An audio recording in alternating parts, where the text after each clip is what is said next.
morning mga kapatid! Good morning! Yan, so another Sunday na naman mga kapatid na magsasama-sama tayo upang magpuri sa ating Panginoon. Amen? Bago tayo magsimula, batiin muna natin yung nasa kaliwat kanan natin mga kapatid. Mag-hello naman tayo dyan. Mag-shake hands naman tayo dyan. Amen? Ayan. At hindi natin patatagalin mga kapatid, tayo magsisimula na sa ating gawain. Tinatawag ko po si Elder Rod upang pangunahan po tayo sa pangyayari. Okay mga kapatid, mahal po natin. Bigyan po natin ang malakas na palakpakan natin.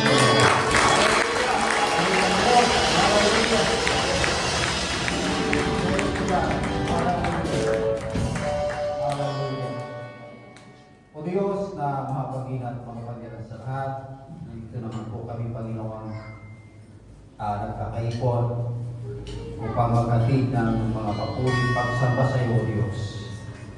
Sa aming pagpatuloy, Panginoon, ay humingi kami ng kapatawaran sa aming mga kasalanan. Ugasan mo po kami at nawa, O Diyos, ay muling kami makatakbo ng pabor sa iyong harapan sa umaga ito. At dalangin po namin, Panginoon, ay aming pong inaalay, Panginoon, bawat bahagi na aming pong inihanda upang kami ay kung paano namin kayo purihin at sambahin, lagisan ng bawat bahagi na aming pong inihanda sa iyo, Diyos, mula sa aming mga manunutog, mga awit, at higit sa lahat, Panginoon, sa tao itatayo mo sa aming harapan, siyang magdadala ng iyong banal na salita. Lagisan mo siya, Panginoon, at kaya mo, Panginoon, ang iyong mensahe para sa amin ay mamutalo sa kanyang bibig. At ang mga kapatid, Panginoon, na kasalukuyan pagpunta rito, O Diyos, tinatanong po sila, Panginoon. Ligtas mo po sila sa libro. At ang banal, inalay po namin ang nanatili pa namin gawain. Kung aming samot dalangin sa pangalan ng Kristo namin tagapagligtas.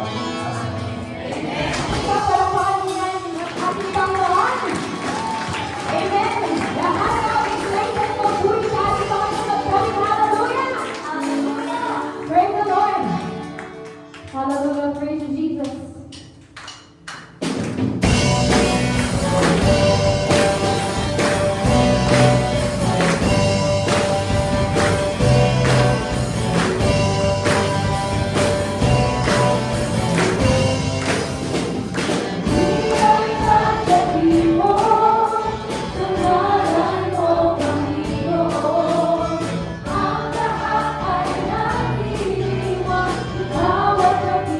Oh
Ibigin at babago.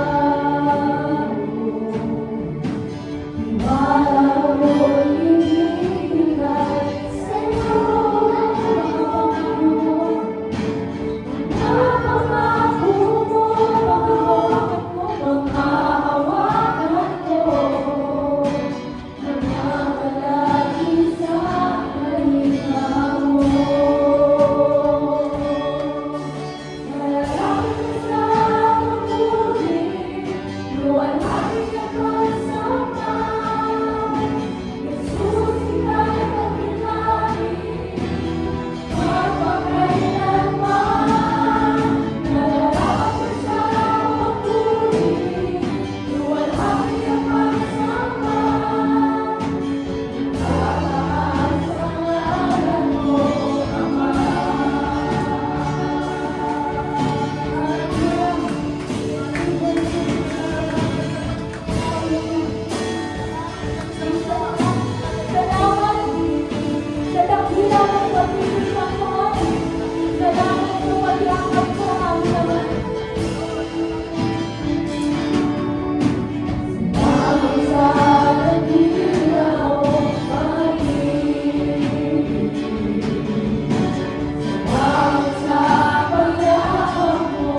taong 2024. Napakabilis po ng mga araw, napakabilis ng panahon. At syempre, good news para sa mga NLACs dahil nag-birthday po tayo. Tayo po ay 9 years old na last May 24. Ayan. And ayan, sobrang masaya po ako na sa loob ng 9 years, kasama ko po kayo na naglilingkod at patuloy pa rin tayo naglilingkod sa ating Panginoon. Mga kapatid, gusto ko pong i-share sa inyo ang isa pong sabihin natin, tagumpay ko po sa loob ng, kailan ko po ba sila na-meet? 2018, 19, 6 years.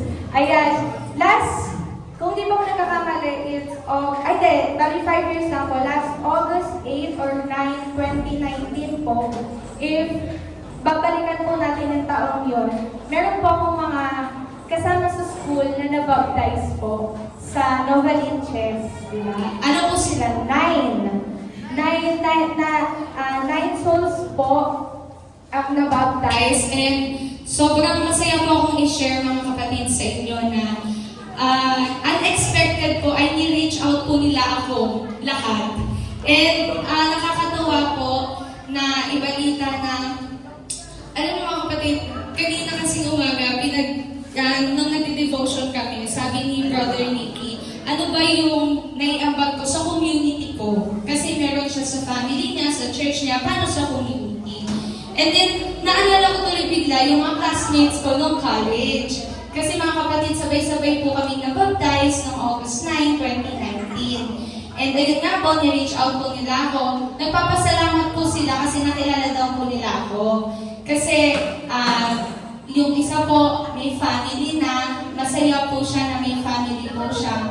And the rest po, masaya po sila kasi, parang yung work po nila ngayon, yun po yung pinapanalangin nila everyday. Simula po nung nag-aral kami. And unexpected daw po kasi parang nung dumating daw po tayo sa point na if naaalala niyo po, nagkaroon po tayo ng gawain sa McDonald's, Novaliches, na-baptize po sila sa may nakalimutan ko tuloy yun. So basta sa may Novaliches po, na-meet po sila ni Brother Galo, na-meet po sila nila Sister G. And nakakatawa po kasi hindi ko po talaga in-expect na mag-reach out sila sa akin ng sabay-sabay. And sasabihin, kamusta ka na? Alam mo ba, namimiss na namin si Kuya Gab. Si Brother Gabi po kasi siya po yung set leader namin before doon po sa Quezon City University. And nakakatawa po mga kapatid kasi sinishare po nila sa akin yung victory nila. Simula po nung nagkahiwa-hiwalay kami nung college. So ayun nga po, may masayang family, may successful na po na businesswoman, which is si Justin po kasi nag-work po siya at the same time, meron po siyang sariling negosyo at nagagawa po niya yung mga gusto niya. And sabi po nila kung gusto daw po namin mag-meet ulit, para daw po magkaroon kami ng fellowship. Sa kanila po nang galing, magkaroon kami ng fellowship. Nakakataba ng puso mga kapatid kasi hindi ko po in-expect na dun sa pagsasama namin, dun sa 5 years na kakilala ko sila, may gano'n naman po pala ako na iambag sa buhay nila. At nagpapasalamat po ako sa Panginoon kasi ginamit po ako ng Panginoon upang magkaroon sila ng ganito katagumpayan mga kapatid. At ngayon po, atin pong ipagdasal ang ating ginawang pagbibigay.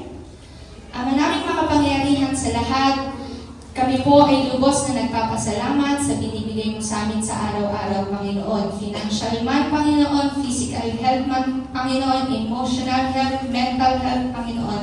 Salamat po sa lahat ng blessings na ibinibigay mo sa amin ng siksik, digdig at umaabang. Panginoon, inahandog po namin sa inyong harapan ang mga handog at ikaw po dito.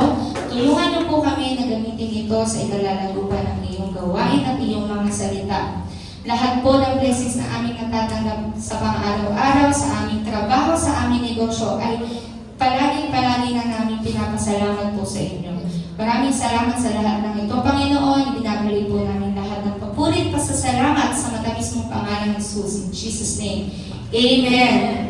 Mga kapatid, malinaw ang ating microphone ngayon. At tsak, gising tayo lahat. Pagpapakinggan natin ang ating salita ng Diyos na dadalhin po ni Elder Dan. Good morning po sa inyo lahat.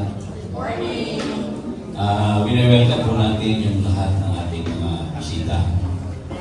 Salamat sa Diyos.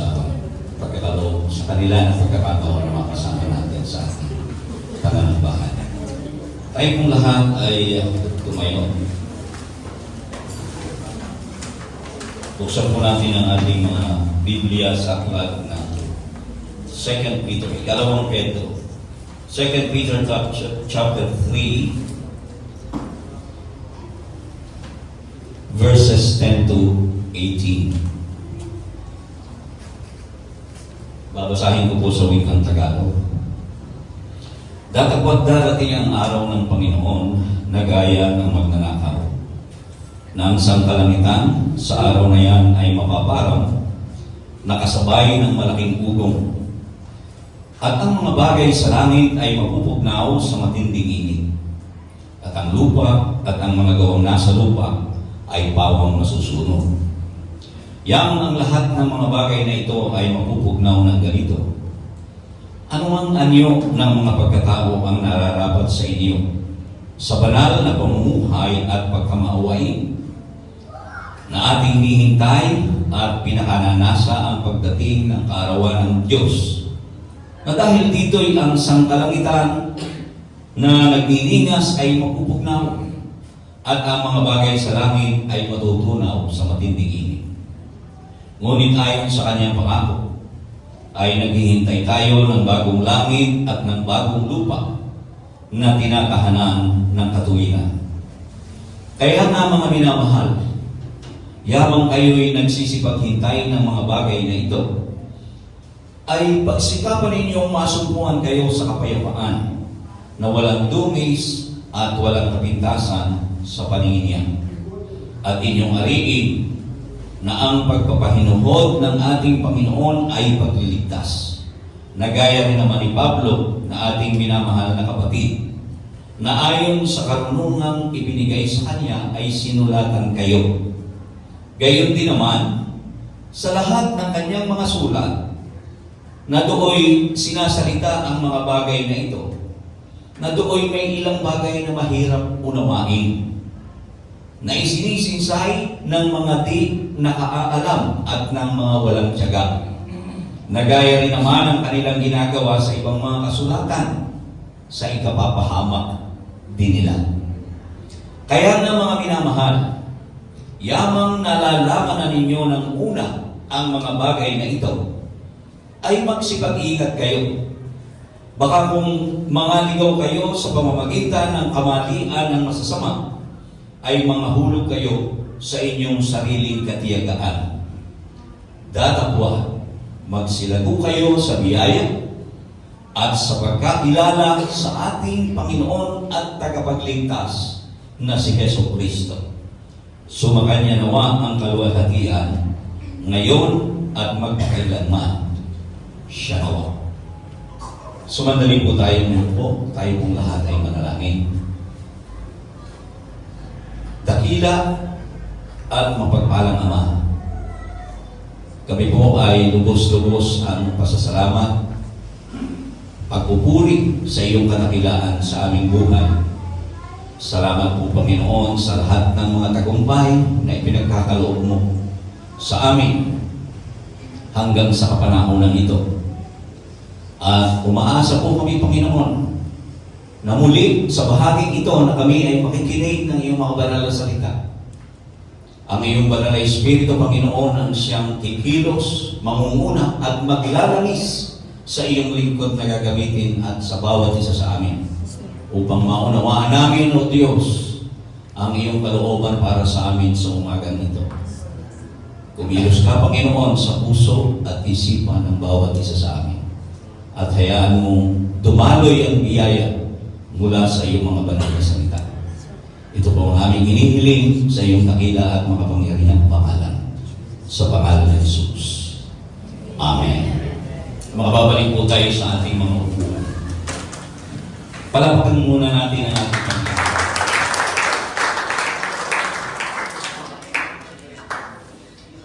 Now, ang sulat po ni Apostol Pedro sa lahat ng iglesia at maging sa ating kapanahunan ay tumutukoy sa isang subject. Ito po ay ang growth, paglago. At doon sa kanyang huling mga sulat, ay binanggit niya na sinasabi niya na kinakailangan talaga natin mag-mature sa ating pananampalataya. Hindi po kinakailangan tayo ay manatiling mga sanggol. Kailangan nating lumago, mag-mature. At sa umagang ito mga kapatid ay pag-uusapan po natin ang isang tema. What does it mean to grow in grace? Sapagkat dun sa huling sulat ni Apostol Pedro, ang sabi niya doon, kayo ay magsilago sa biyaya at sa kaalaman sa ating Panginoong Hesus Kristo.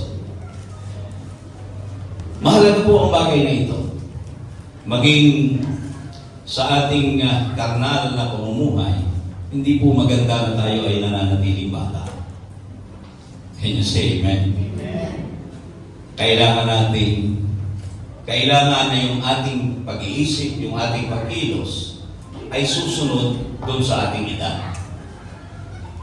Napakapangit naman siguro tingnan kung ikaw ay 40 anyos na. Dala-dala mo ba ay baril na may tubig? Papasok ka ng church at mamamaril ka. Babarilin mo yung mga kapatid mo. Very awkward, di ba? Matatanggap natin yun sa isang bata. Subalit, kapag medyo ang edad mo ay alanganin na sa ganung bagay, ang ibig sabihin, naiiwan yung ating isip, ang ating kilos doon sa ating edad. Amen? Amen. So, ganun din po sa ating pananampalataya.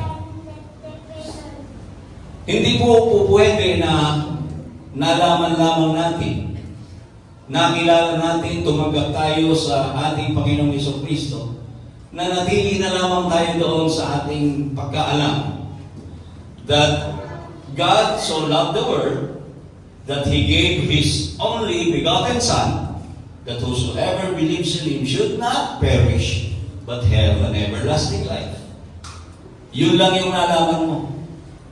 At nanatili ka na lang doon. Hindi po yun ang ninanais ng Diyos para sa atin. In the book of 2 Peter chapter 2, verses 1 to 3, si Apostol Pablo po ay nagbigay, Apostol Pedro ay nagbigay ng babala na sa mga huling araw ay lalabas ang mga hidwang mga pananampalataya at mga tagapagturo. At dahilan diyan,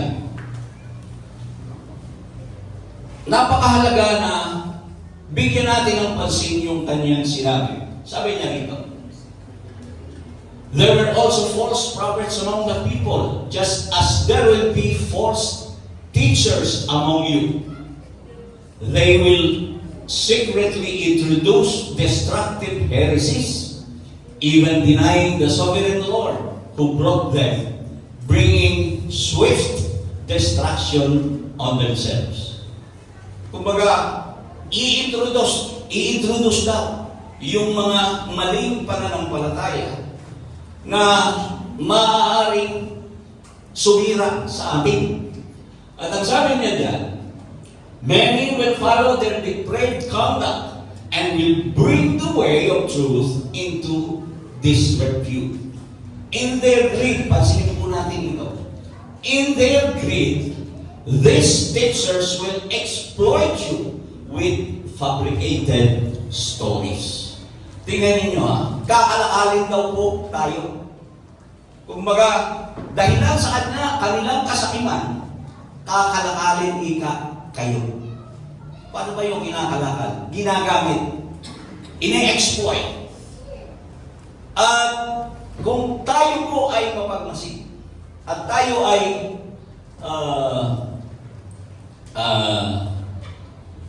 updated sa mga nangyayari sa ating kapaligiran. Nangyayari na po ito. Can you say amen? Amen. Kung kayo po ay nakikinig sa Senate, doon sa Senate hearing, ito po ay malinaw na nangyayari. Na maraming mga Christians, dahilan sa kanilang kamangmangan, hindi sila lumago. Hindi sila lumago sa kaalaman. They were exploited. Sapagkat mayroong mga tagapagturo, ang sabi sa huling araw, mayroong lalabas na mga false prophets and false teachers. Gagamitin nila yun para sa kanilang kasakiman. Eh, ikaw kaya ang utusan. O may kota kayo, ha? Kinakailangan sa isang linggo, 5,000 ang inyong ibibigay sa church. Magbebenta kayo ng kung ano-ano. So, di ba? And this is happening right now. Amen. Di ba? Ito po hindi ito lingid sa atin. Kaya nga naging kontrobersya niya sa Senado. At ang mahirap nun, ang sabi ni Apostol Pedro dito, they will secretly introduce destructive heresies, even denying the sovereign Lord who bought them. Mga kapatid, ang Biblia po ay nagtuturo na mayroong lamang isang Kristo na napako sa krus. Amen. At kahit kailangan, ay wala pong itinuro ang Biblia na mayroong Jesus in the Gentile settings. Na sinasabi na mayroong appointed Son of God. Now, ayaw ko pong siraan ang kahit na sino man. What I am saying is the truth in the Bible. So pagkat tayong lahat ng mga religious sekta ng religion, Biblia po ang kanilang batayan. And ito po ang paalala ni Apostol Pedro. Ang sabi niya, kapag dumating yung mga ganong bagay, hindi ako titigil ng pagpapaalala sa inyo. 2 Peter chapter 1 verse 12. Ang sabi niya, so I will always remind you of these things, even though you know them and are firmly established in the truth you now have. Napakaganda. Hindi raw po siya titigil ng pagpapaalala. Kagaya ng inyong lingkod na hindi rin po ako titigil ng pagpapaalala na kinakailangang panatilihin natin yung ating naunawaan, yung ating narinig, saan? Mula sa mga apostol.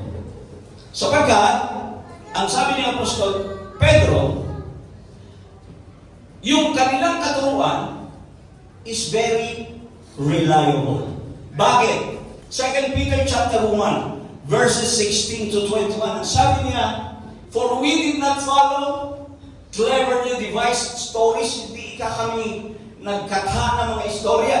When we told you about the coming of our Lord Jesus Christ in power. Bakit? We were eyewitnesses of His majesty. Kami kayong mga saksi doon sa kanyang karangalan, doon sa kanyang kadakilaan. He received honor and glory from God the Father when the voice came to him from the majestic glory saying, this is my Son, whom I love. With him I am well pleased. Narinig nila yun. Saksi sila ron. Narinig nila. At ang sabi niya, we ourselves heard this voice. Yeah. That came from heaven when we were with him on the sacred mountain. Kung meron tayong paniniwalaan, sabi nga ni Apostol Pedro, hindi kami nagkatha ng mga salita.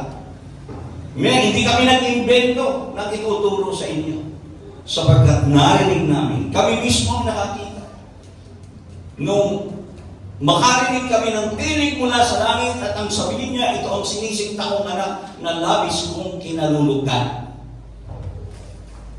At ang sabi niya, doon sa verse 19, sabi niya, we also have the prophetic message as something completely reliable, and you will do well to pay attention to it as to a light shining in a dark place until the day dawns and the morning star rises in your hearts.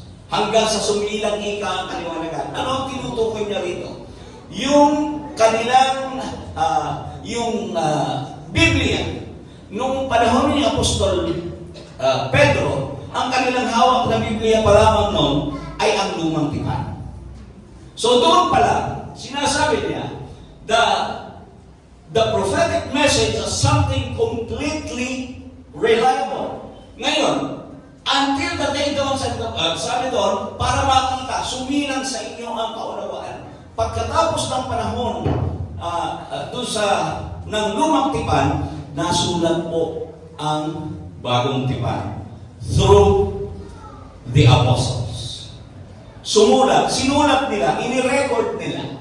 At ang sabi doon, above all, you must understand that no prophecy of Scripture came about by the prophet's own interpretation of things. Hindi kagaling sa sariling pagpapaliwanag, kung hindi, for prophecy never had its origin in the human will. Kung hindi ito ay galing saan, it was spoken by God as they were carried along by the Holy Spirit. Palakpakan natin ang ating Panginoon. So, doon sa bandang huli, kaya ang sabi ni Apostol Pedro, dumating siya doon sa kanyang conclusion. Doon sa binasa natin, 2 Peter chapter 3 verse 18. Ang sabi doon, 3. Yan. Doon sa verse 18, ang sabi doon, but grow. Kaya dumating siya doon sa ganong conclusion. But grow in the grace and knowledge of our Lord and Savior, Jesus Christ. Bakit niya sinabi ito? Bakit? Sapagkat kinakailangan lumago ang ating kaalaman. Kinakailangan nating mag-mature sa ating Panginoon. And to grow in grace is to mature in Christ. And to mature in Christ is to know deeper all the things about Christ. Malalaman natin yun. Malaman natin yun. Sapagkat when we say grow in grace, to grow in grace, it doesn't mean that God will add more grace to us. Because God's grace is infinite. It can never be more, and it could never be less. Diba? Ang biyaya ng Diyos, sapat. Sapat. Kaya nga sabi niya kay Apostol Pablo, my grace is sufficient for you. So, hindi kung para tayo lumago sa pananampalataya, sa biyaya ng Diyos, ibig sabihin, hindi nangangahulugan na hihingi tayo ng maraming grace o biyaya sa Diyos. Hindi. Because grace is already there. Ang kailangan lang, malaman natin kung paano natin makukuha yung lahat ng mga biyaya yun. At yun ay makukuha natin. Ito po ay itinuro. To grow in grace, it does not mean that through our own efforts, we are the source of our own transformation. No. But we are to play an important role. Meron po tayong role na gagawin. So, doon sa proseso na yun, because God is the source, we will play our part. Can you say amen? Amen. And God uses means of grace for our growth. He uses means for grace, for our growth.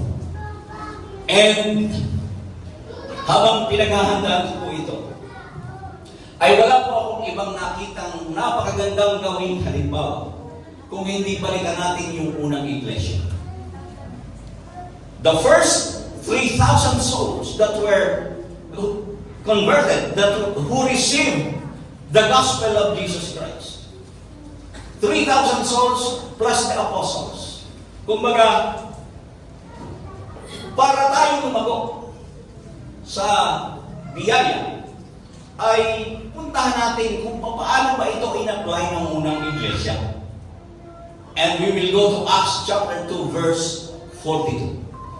And let it remain in there.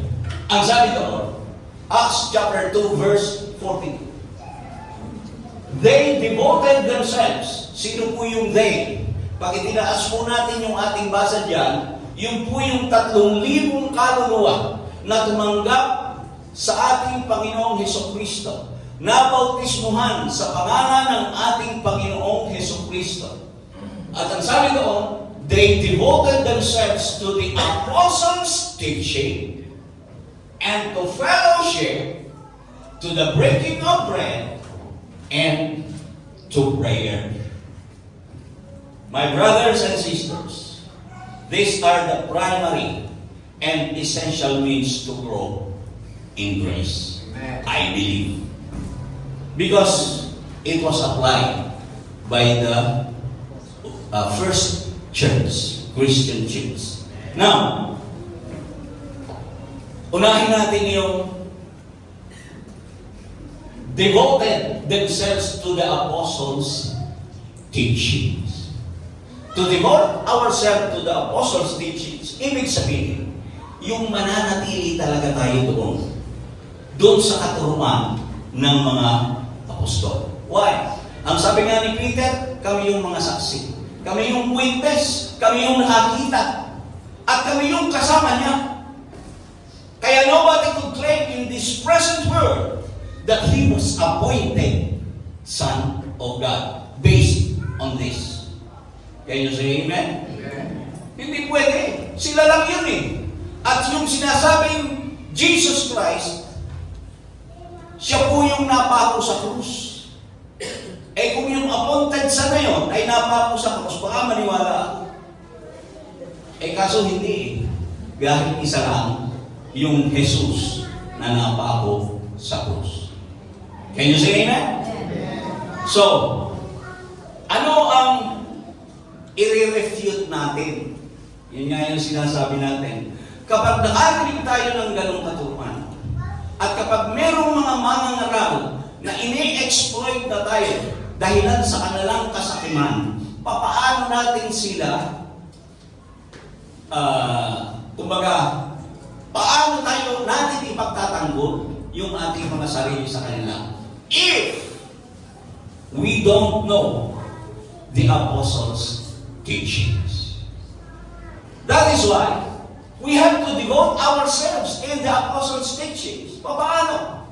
We must always read and study the gospel books and epistles to know God deeply. Amen. Diba? Kaya, mga kapatid, dito natin nakikita na talagang napakahalaga na tayo ay nag-aaral. At yung natututunan natin, mga kapatid, hindi naman natin basta makikita lang yan sa labas. Makikita po natin yan saan?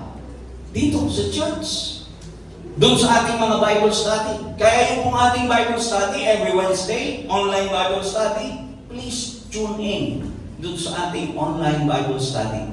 Marami po tayong matututunan. Magiging manating lalago ang biyaya. Because knowing Christ deeply, kapag nalaman natin ang mas malalim, nakilala natin ang mas malalim, kung sino ba yung Diyos na ating pinaglilingkuran, ang biyaya po susunod. And the blessings also will follow. Amen? Amen. Kung nais mo ng pagpapala, kilalanin mo ng mas malalim ang Diyos na pinaglilingkuran mo. Amen? Hallelujah. Napakahalaga. At sabi nga, papaano na lang? Papaano mo ipagtatanggol pag may nakausap ka na mayroong tatlong Diyos? Papaano? Kung hindi ka nag-aaral at kung hindi ka nakabase sa katuruan ng apostol, ay mayroong magaling magpaliwanag. Pero kung ang kanilang pagpapaliwanag ay wala doon ay taliwas doon sa itinuturo ng mga apostol, then you should not believe them. Kumbaga, devote yourselves in the apostles' doctrine or the apostles' teaching. Pag sinabing doctrine, teaching po yan. Amen? Palakpakan natin ang ating Panginoon. Kaya, alam nyo, pag tayo nagpapaalala, lagi kayong dumalo sa gawain. Baka ang iniisip ninyo, ay para sa amin yun. Hindi po. Kaya po namin sinasabi yun, na kailangan meron tayong regular attendance sa lahat ng ating church services, sa lahat ng ating Bible studies, for us to grow in the grace and knowledge of our Lord Jesus Christ. Because that's the means that the first church used. Kaya sila lumago.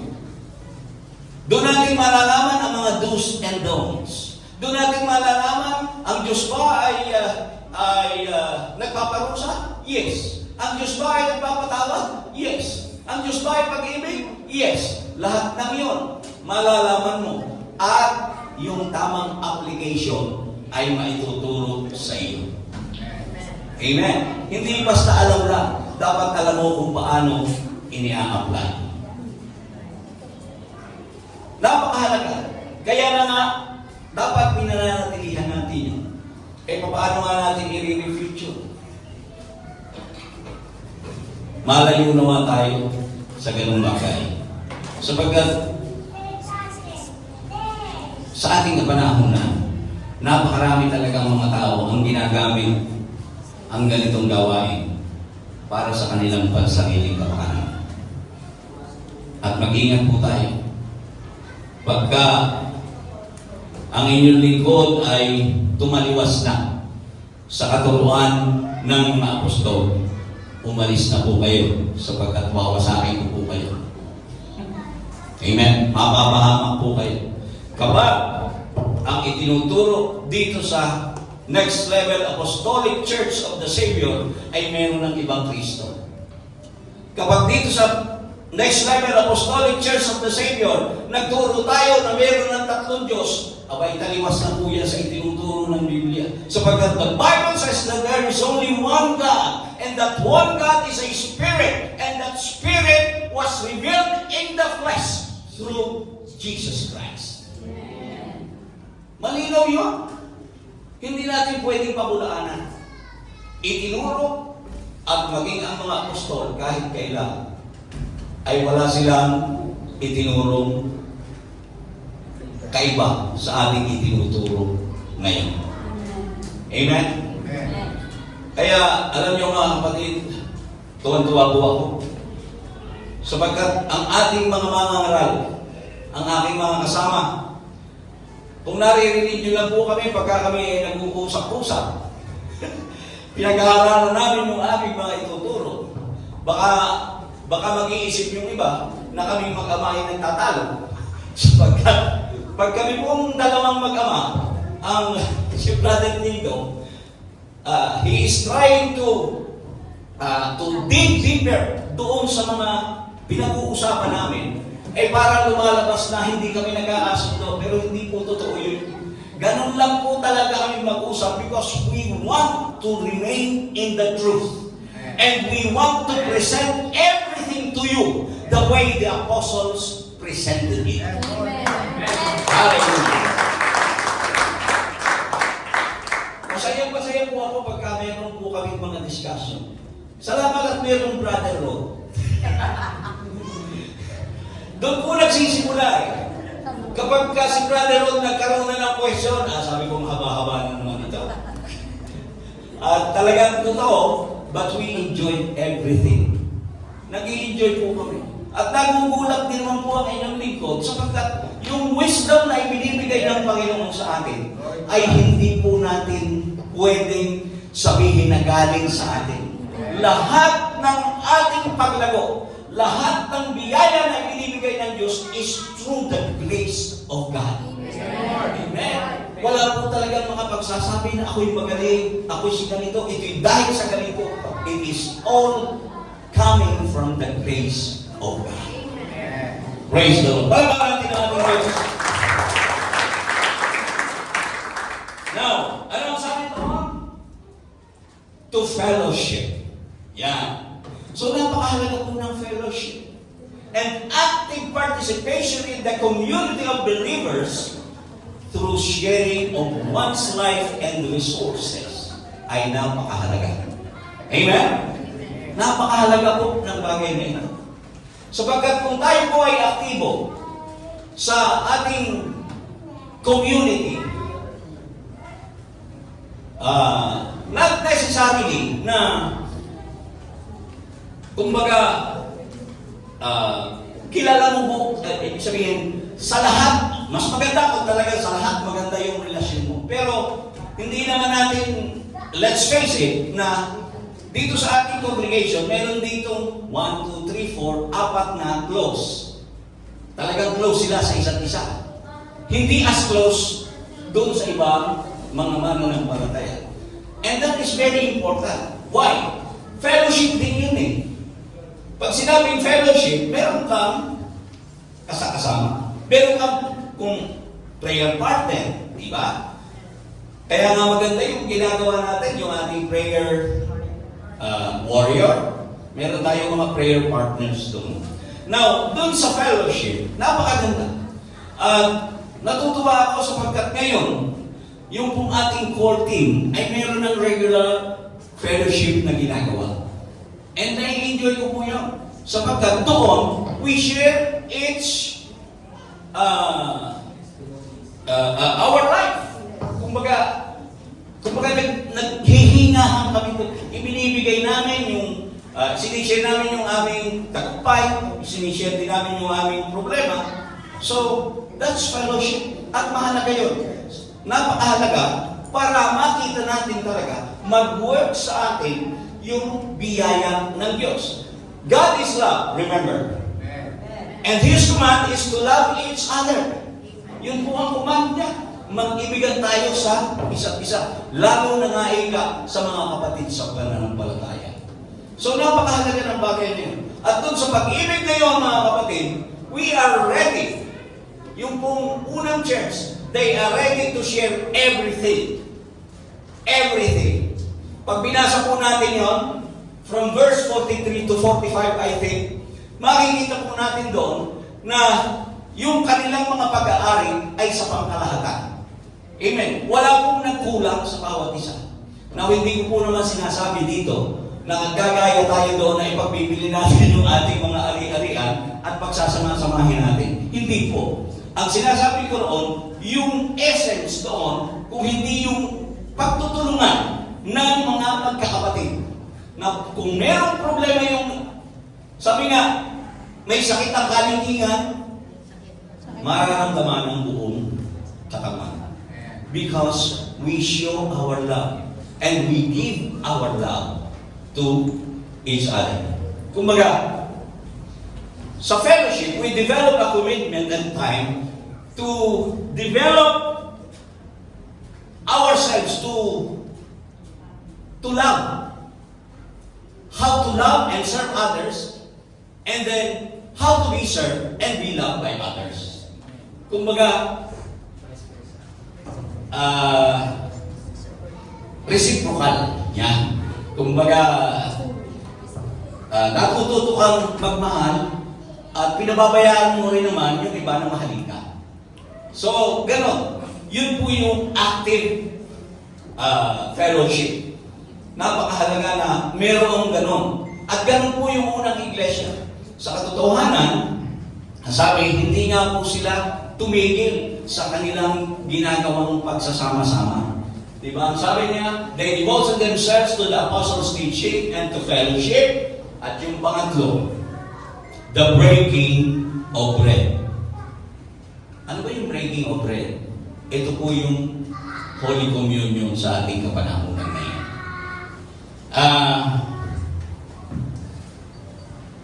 Sa ibang mga sekta, ito po ay ginagawa araw-araw. Basta may misa, basta may service, meron silang Holy Communion. Sa atin, we do this monthly. Okay? Doon sa iba, hindi ko alam kung paano nila ginagawa ang bagay na ito. But, alam niyo po ba that the Holy Communion is not a simple, it is not a simple, ang tawag doon? Hindi po ito simpleng ritual lang na ginagawa. Okay? Kung ito po'y ating uunawain at gagawin natin ang tama, regular natin ginagawa, ito po ay isang paraan ng Diyos upang mas lumalim ang ating pag-ibig sa Kanya, ang ating pagkilala ng utang na loob natin sa Diyos.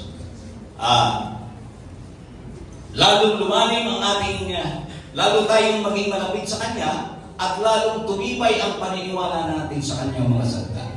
Why? Kapag tayo po ay tumatanggap o tayo po ay nagpa-participate in the Holy Communion, the breaking of bread, dito po ay malinaw na sinasabi na kinakailangan natin itong gawin ng tama. Paano yun? Na kinakailangan tayo ay maging banal sa harapan ng ating Diyos. Hindi po ito dapat basta tinatanggap lang. Nakakain ka lang at iinom. Ito po ay kinakailangan na ginagawa natin ng buong puso. Hindi ka mas nakakain kung hindi ka nakapagsisi sa mga kasalanan mo. Sapagkat, ang sabi noon, aalalahanin natin yung ginawa ng ating Panginoong Hesukristo, yung sakripisyo na ginawa niya doon sa krus para sa ating mga kasalanan. Para tayo mapatawad sa ating mga kasalanan. At hindi po simpleng bagay yun na ginawa ng ating Panginoon. Sapagkat yun po ang naging dahilan kaya pumasok ang biyaya. Amen? Kaya nga, kapag tayo po ay tumatanggap ng tinapay at umiinom doon sa saro ng ating Panginoon, yun po yung pagkakataon na kinikilala natin talaga yung kabutihan ng Diyos na ginawa niya para sa atin. Lalo tayong napapalapit sa ating Panginoon sapagkat mas lumalalim. Kumbaga,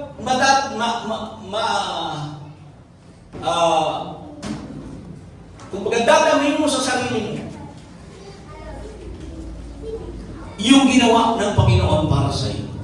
Hindi simpleng basta kumain lang at uminom. Alam niyo, noong araw, mga kapatid, may kwento ko lang. Noong araw po, meron po akong pisa na ikakasal. Now, I don't want to, kaya po ito ikinukwento. Gusto ko lang bigyan ng din ang kahalagahan nitong Holy Communion. Ikakasal po siya at sapagkat sa Katoliko po sila ikakasal, isinama ako nung aking pinsan at ipinakilala doon sa, dahil yun daw pong mga aabay, yung witness, ay kinakailangan mamumpisal. Yan. Kinakailangan mamumpisal at mamumunyon. Yun ang sabi. So, sumama naman ako. At I was born in a Protestant belief. Dati po ako sa UCCP, United Church of Christ of the Philippines. At nung I was high school po yata, I was third year or fourth year high school. So sabi sa akin nung pare, si Father de la Cruz, Sabi sa akin ng pare, kinakailangan mo ika, dahil sa ikaw ay abay, witness ang ibig sabihin, kinakailangan kayo kang mangumpisa. Sabi ko, wala naman pong problema, Father. Mangungumpisal po ako sa Diyos. Yan ang sabi ko sa akin. Hindi dapat sa akin. Sabi ko doon sa pare, Father, wala naman po akong kasalanan sa inyo. Sa Diyos po ako may kasalanan. Hindi po ba, pag tayo ay hihingi ng tawad, ay doon sa pinagkasalanan natin. So sa Diyos po ako nagkasala. Wala po akong kasalanan sa inyo.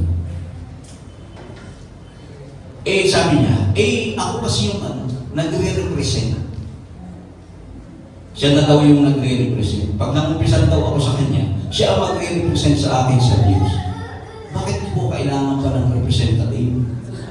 Pwede naman po akong diretso. Ganun yung usapan namin. Totoo po ito. Ito po yung totoo nangyari. Hindi ka ika pwedeng umabay. Sabi ko, kung hindi mo pwede, wala naman akong magagawa. Pero, kung ang inyo pong requirement sa pag-abay ay kinakailangan pong mangumpisa sa inyo, pasensya na po kayo. Kasi hindi po ako pwede mangumpisa sa inyo. Di nininervyos na yung aking visa. Naku, Father, baka naman po, nagkaroon ako ng tiyasa. Sabi ko doon sa Father, meron po akong question. Sabi niyo po kanina kayo yung nagre-represent. Bakit po kayo lang ako? Kayo yung nagpapakain.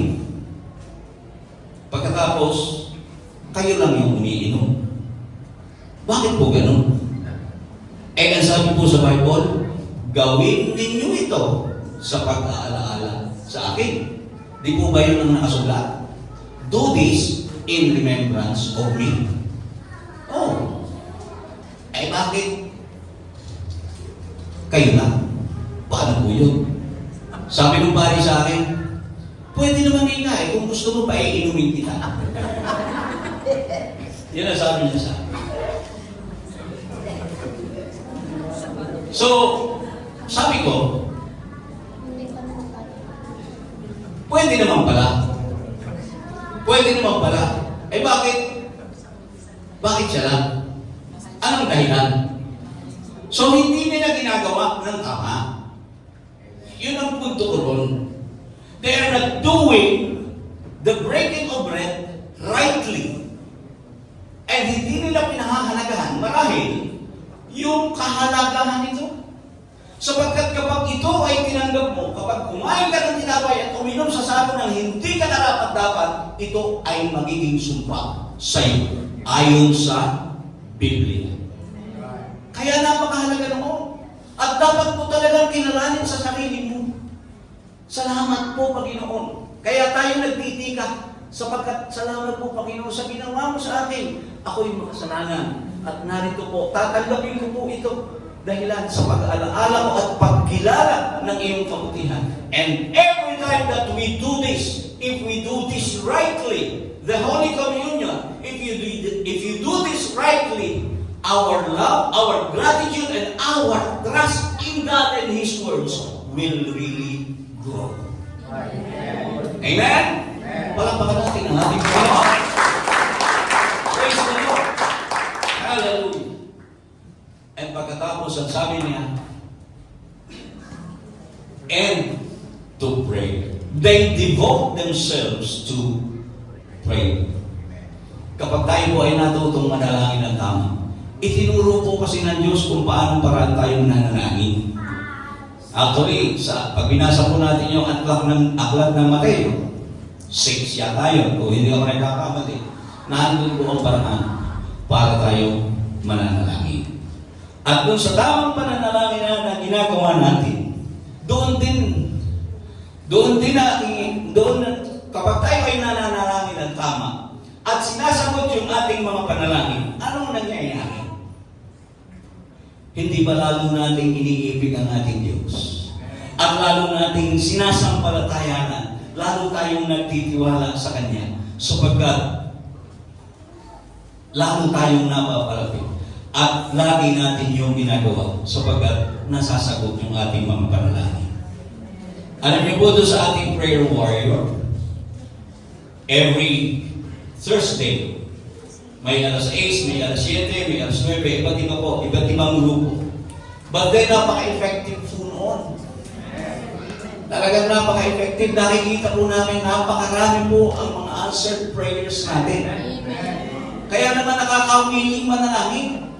Pagdating ng ganung oras, talagang kapag nasanay ka na roon, at ito po yung means na ginagawa ng Diyos, isa sa mga means na ginagawa ng Diyos para lalo tayong mapalapit sa Kanya. Para lalong lumalim yung ating pag-ibig sa Kanya, yung ating pagtitiwala sa Kanyang mga salita, at lalo natin makita yung Kanyang pag-ibig. Amen.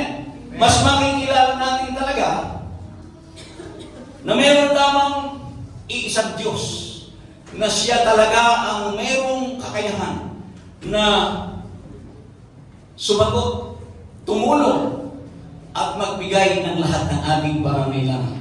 Ang sabi nga in the book of John chapter 17 verse 3. Pakita. Sabi doon, now this is eternal life, that they know you, the only true God. Only true God and Jesus Christ whom you have sent. Diba? So makikita po natin mga kapatid, doon sa pag-aaral natin, kapag tayo ay nakadevote doon sa teachings ng mga apostol, sa Biblia, sa epistles na andun ang mga do's and don'ts natin, paano ka mananamit, paano ka kikilos, paano ka mananalita, hindi ba mas lalago tayo sa ating buhay bilang Kristiyano? Can you say amen? Devoted tayo doon. Nobody could say that he is a perfect Christian. Nobody could say that. Nobody could claim that. But the means that God gave us para tayo lumago, para maabot natin, we grow every day. We grow more like Jesus Christ every day of our lives. Sapagkat nakikita natin kung ano ang itinuro niya sa mga apostol, na itinuturo din naman sa atin sa pamamagitan ng banal na kasulatan, mas lalago tayo bilang mga Kristiyano. Mas makikilala natin, ang Diyos naman ay pag-ibig. Tama. Kung minsan nakakalimutan nila na sa pag-ibig ng Diyos, ang Diyos din sa kanyang pag-ibig, nagpaparusa. Diba? Palagay ko naman, hindi gagawin ng Diyos yun. Diba pag-ibig siya? Yes. Dahil nga sa pag-ibig niya yan.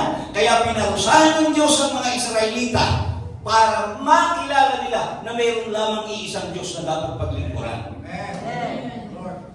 Kung nakikinig kayo ng ating Bible study every Wednesday, mas lalago talaga ang biyaya ng Diyos sa inyo through knowing everything about God.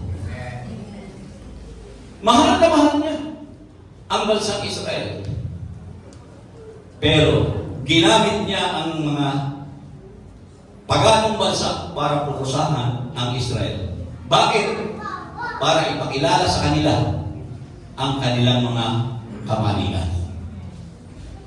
Kung nananatili ka lamang doon sa ang Diyos ay pag-ibig, hanggang doon ka na lang, hindi lalago ang biyaya at kaalaman sa ating Panginoon. Can you say amen? Kaya napakahalaga ng bagay na ito. So with this four essential things, be devoted to the apostles' teachings, be devoted to fellowship, be devoted to the breaking of bread, and to prayer. Like the early church, these four means of growth in grace and knowledge will truly help us. Ito lang yung tutulong sa atin para ma-achieve natin yung ating paglago. Amen? Amen? Tayong lahat ay tumayo. Purihin ang ating Panginoon.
Panginoong Yesus, narito po sa aming harapan ang pinagputol-putol na tinapay at ang katas ng ubas na simbolo ng iyong katawan at ng iyong dugo.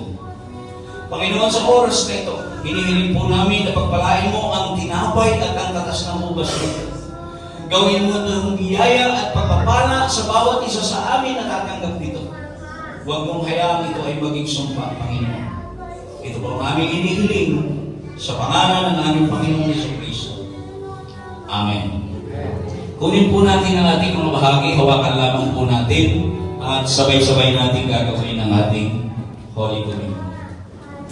Sapagkat tinanggap po sa Panginoon ang ibinibigay ko naman sa inyo, na ang Panginoong Jesus ng gabing siya'y pagkanuno ay dumampot ng tinapay, at nang siya'y magpagpasalamat ay kanyang pinagputol-putol at sinabi, ito'y ang katawan na pinagputol-putol dahil sa inyo. Gawin ninyo ito sa pag-aalaala sa akin.